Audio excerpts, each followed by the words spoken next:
Bismillahirrahmanirrahim. Assalamualaikum warahmatullahi wabarakatuh. Alhamdulillah wassalatu wassalamu ala alihi wasahbihi wa ala amma ba'd. Bapak Ibu jamaah yang insyaallah dirahmati Allah Subhanahu wa taala. Pada siang ini setelah sholat zuhur ini saya diberi tugas untuk mengisi kajian Rabu. Ini merupakan sesuatu yang sudah kita sepakati. Jadi mohon maaf kalau ada yang masih sholat mungkin jamak kasar atau segala macam, bisa barangkali mengambil bagian pinggir sehingga tidak terlalu terganggu dengan dengan pengajian ini. Karena memang ini ada hal juga ini, ada problem juga ini sebetulnya. Karena tashwish itu juga nggak boleh sebenarnya ya. Tashwish orang lagi sholat kita ngomong juga nggak boleh gitu. Tapi ada hal yang sudah sepakati, ini memang perlu juga kajian ini. Kalau kita nggak ngaji terus juga masalah juga gitu ya. Saya hari ini ingin memaparkan sedikit tentang kita flashback lah, kita agak runut ke belakang.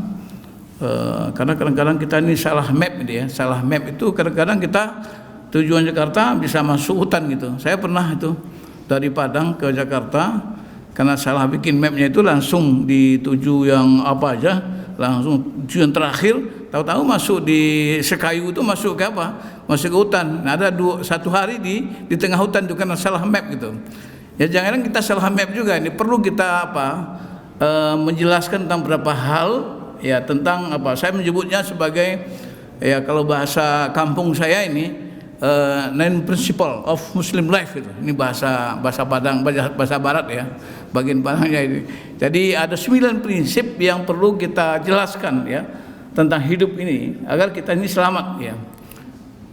Tapi kemudian semua itu punya saling berhubungan ya. Pertama ya saya ingin menjelaskan tentang sebetulnya apa yang kita cita-cita itu apa? Ini sebetulnya enggak hari ini semua. Jadi jangan bapak-bapak nanti bingung 9 ini nanti makan siangnya jam berapa ini. Tidak perlu bingung. Ini cuma kita berasur-asur nih. Ya hari ini satu, mungkin besok satu lagi. Ya mungkin barangkali setahun ini baru selesai itu. Ya karena ini masalah hidup ya. Tidak mungkin kita satu hari ya. Jadi cita-cita. Jadi kita perlu menjelaskan cita-cita kita apa sebetulnya. Kalau dalam bahasa sekarang itu visi ya. Visi hidup Muslim itu apa? Kadang-kadang kalau visi kita nggak jelas, ya juga tujuannya nggak jelas, kemudian nanti setelah nggak jelas semuanya nggak jelas itu. Jadi ini yang perlu kita pertegas, ya cita-cita hidup sebagai Muslim. Nah, Allah SWT dalam Al-Quran dalam surah Al-Baqarah ayat 109 nomor 200 itu menjelaskan ada 2 kelompok besar. Ya ada 2 kelompok besar manusia dalam kehidupan itu tentang visinya. Pertama Allah mengatakan wa minan nasi may yaqulu rabbana atina fid dunya hasanah wa ma lahum fil akhirati min khalaq. Ada kelompok manusia yang cuma mendambakan yang visinya, harapannya, impiannya adalah kebahagiaan dunia. Lalu kemudian Allah katakan di akhirat nanti enggak dapat apa-apa. Ya. Jadi ada manusia yang visinya, yang tujuan, yang cita-citanya adalah ingin mendapatkan bahagia dunia. Bisa pangkatnya tinggi, jabatannya luar biasa, kemudian kekayaannya barangkali dia bisa kuasai seluruh Indonesia, barangkali mungkin triliunan. Tapi Allah SWT mengatakan wa ma lahum fil akhirati min khalaq. Mereka tidak ada bahagia nanti di akhirat. Ini yang pertama ini. Jadi manusia ini. Jadi kenapa? Ya apa hubungannya nih dengan keyakinan? Karena mereka itu memang tidak punya keyakinan atau mereka ragu bahwa nanti akan dibangkitkan. Mereka berpikir bahwa setelah hidup ini selesai, meninggal ya selesai urusan. Ya jadi tanah lah kayak kambing, kucing misalnya atau ing yang lain gitu ya. Kalau udah meninggal selesai jadi tanah, habis selesai, tidak ada urusan lagi. Jadi mereka menjadi hedonis, menjadi materialis, menjadi pragmatis. Kenapa? Karena mereka itu tidak meyakini adanya hari berbangkit. Ya. Oleh karena itu tidak perlu berpikir mereka. Ya buat apa berpikir pahala dosa? Buat apa berpikir halal haram? Tidak ada konsep hak batil. Kenapa? Karena memang mereka itu ya tidak percaya. Tidak percaya ada hari akhir, ada hari berbangkit, ada yaumul jaza, hari pembalasan. Tidak percaya, tidak ada surga neraka. Oleh karena itu mereka punya visi bagaimana mereka bisa mendapatkan kebahagiaan dunia itu sehebat-hebatnya. semewah-mewahnya, pangkat setinggi-tingginya, kemudian harta sebanyak-banyaknya. Ya, apapun caranya mereka lakukan. Kenapa? Mereka tidak punya pikiran itu karena mereka tidak punya merasa bertanggung jawab. Makanya kalau kita dengar ada orang yang misalnya bunuh orang sampai ratusan orang, kayak Israel itu bunuh ribuan orang, kemudian juga ada orang yang korupsinya sampai triliunan, itu enggak apa itu, tidak aneh itu. Kenapa? Karena mereka kalau korupsinya dikit juga apa juga rugi juga gitu. Kenapa? Karena di dunia ini nanti sengsara, di akhirat juga sengsara juga gitu. Oleh karena itu dia kejar hidup dunia ini sehebat-hebatnya, semewah-mewahnya, pangkat setinggi-tingginya. Kenapa? Karena mereka itu tidak percaya. Itu yang pertama kata Allah Taala, wa minan nasi may yaqulu rabbana atina fid dunya hasanah wa ma lahum fil akhirati min khalaq. Mereka tidak mendapatkan, mereka bakal tidak mendapatkan bahagian di akhirat. Nah, yang kedua Allah mengatakan wa minhum may yaqulu, di antara mereka ada orang yang berdoa, yang punya harapan, yang impiannya adalah Rabbana atina fid hasanah wa fil akhirati, bahagia dunia dan bahagia akhirat. Kenapa? Kenapa mereka punya impian seperti itu? Karena mereka yakin bahwa ada akhirat, ada kehidupan yang kedua, ada yaumul ba'tsi, ada nanti hari berbangkit, ada yaumul mahsyar, hari berkumpul, ada yaumul mizan, yaumul hisab, hari berhitung, hari pertanggungjawaban, dan ada hari nanti yang disebut dengan yaumul jaza, hari pembalasan. Barang yang siapa yang berbuat baik nanti akan dilihatnya kebaikannya, barang berbuat buruk juga akan dilihatnya pula hasil keburukannya itu. Kemudian kalau timbangan kebaikan jauh lebih berat, maka dia masuk surga. Fa man thaqulat mawazinuhu fa huwa fi syadrin radiyah wa man khafat mawazinuhu fa ummuhu hawiyah wa man narun hamiyah. Oleh karena itu dia yakin, karena dia yakin akan bertanggung jawab, maka dia cita-citanya tidak hanya sekedar bahagia dunia, dia ingin bahagia dunia dan akhirat. Ini visinya. Nah, kalau kita bicara sekarang, kalau kita mudah-mudahan kita termasuk orang-orang yang begini. Kenapa kita punya visi bahagia dunia akhirat? Karena kita yakin akhirat itu ada, kita akan berbangkit gitu. Jadi kalau misalnya orang-orang yang pragmatis, yang mereka itu bekerja ya apa untungnya, apa hasilnya, apa yang dia dapat. Kemudian ada orang yang hedonis itu orang yang berusaha untuk cari kemewahan, ya apapun di kemewahannya, kesenangan dia cari. Dan orang-orang yang materialistik, ya materialis, yang mereka itu ya hanya berpikir tentang benda saja. Kenapa?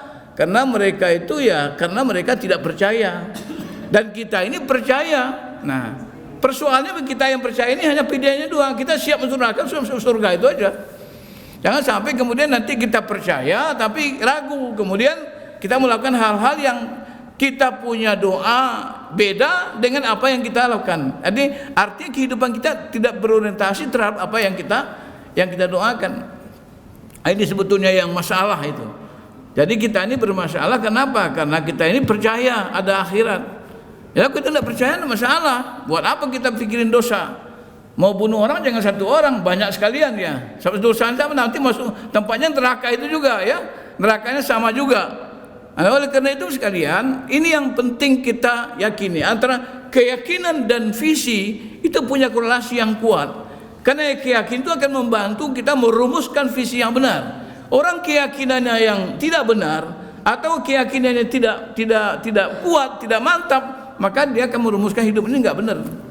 Oleh karena itu, Mas sekalian, ini yang menjadi masalah. Bagaimana kita dalam hidup ini betul-betul merumuskan keyakinan kita itu.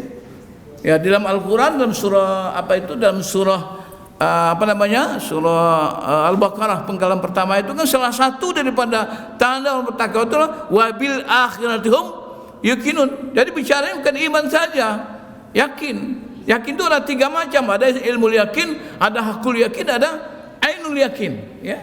Yang ilmu yakin adalah konsep keyakinan. Mungkin barangkali kredonya lah, apa konsep tentang sebuah keyakinan. Itu ilmu yakin. Hakul yakin artinya apa? Keyakinan yang didasari oleh data-data yang valid, ya, oleh dasar-dasar yang kuat. Katakanlah Al-Quran dan Sunnah. Kalau ainul yakin apa? Sesuatu yang kita lihat jelas. Sehingga Allah Al-Quran menggunakan ini dalam satu ayat, "Tsumma latawnaha ainal yakin." Kemudian nanti akan kamu lihat neraka itu nanti dengan matamu sendiri. Itu yang dikatakan ainul yakin.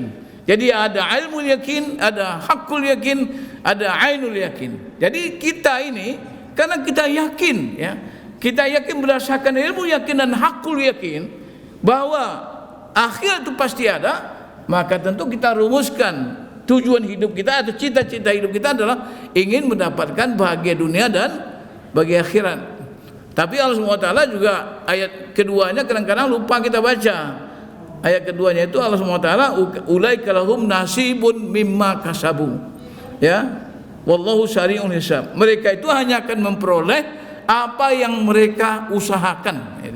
Jadi walaupun kita Rabbana atina fid dunya hasanah setiap sholat sudah ribuan kali kita sholat, kita ribuan kali ya ucapan Rabbana atina fid dunya hasanah, usahanya enggak ada, ya enggak dapat ya. Karena Allah mengatakan ulaika lahum nasibun mimma kasabu. Mereka itu hanya akan mendapatkan apa yang mereka usahakan. Nah itu Pak, jadi ini yang barangkali penting. Ini baru kita bicara tentang cita-cita hidup ya, cita-cita hidup seorang muslim. Jadi cita-cita kita adalah bahagia dunia dan bahagia akhirat. Ada game kita apa sekalian? Ada game kita sederhana aja Pak. Kalau bisa iman tebal, kantong tebal. Yes gitu. Jadi kadang-kadang orang bilang begini, biar sengsara di dunia ini, asal nanti di akhirat masuk surga. Itu salah itu, tidak benar. Jangan sampai ada yang punya visinya begini, biarlah sengsara di dunia asal nanti masuk surga. Ya, yang penting sekalian ada game kita harus berubah. Biarlah kaya dunia asal masuk surga di akhirat gitu. Jangan sampai nanti di dunia jadi kaya, akhirat masuk neraka gitu. Jadi artinya apa? Jadi kita ini pengen punya kebahagiaan dunia dan kebahagiaan akhirat. Jadi karena itu iman tebal, kantong tebal, yes. Iman tebal kantong tipis oke. Iman tipis kantong tebal no. Yang paling bahaya apa Pak? Iman tipis kantong tipis, naudzubillahi min dzalik. Udah miskin di dunia, di akhirat masuk neraka. Inilah yang sebetulnya yang perlu kita fahami itu. Jadi sekalian, karena ini kita ada makan zuhur ya, jadi nggak usah panjang-panjang, cukup aja. Ini nomor 1 dulu. Nomor 1 nanti nomor 2 lagi. Oh 1 slide. Itu kan sudah nih 1 slide. Kan nomornya ada tuh 01 kan? Ada 01, nanti 02. So kalau panjang-panjang nanti bahagia dunia kita apa nih? Kita udah lapar nggak makan gitu. Berarti kurang bahagia dunia kita. Jadi kalau dengan saya pengajian itu nggak boleh panjang-panjang Pak. Karena kebetulan saya pendek, pengajiannya pendek juga. Oke, terima kasih. Nasrullah fatun qarib. Wassalamualaikum warahmatullahi wabarakatuh.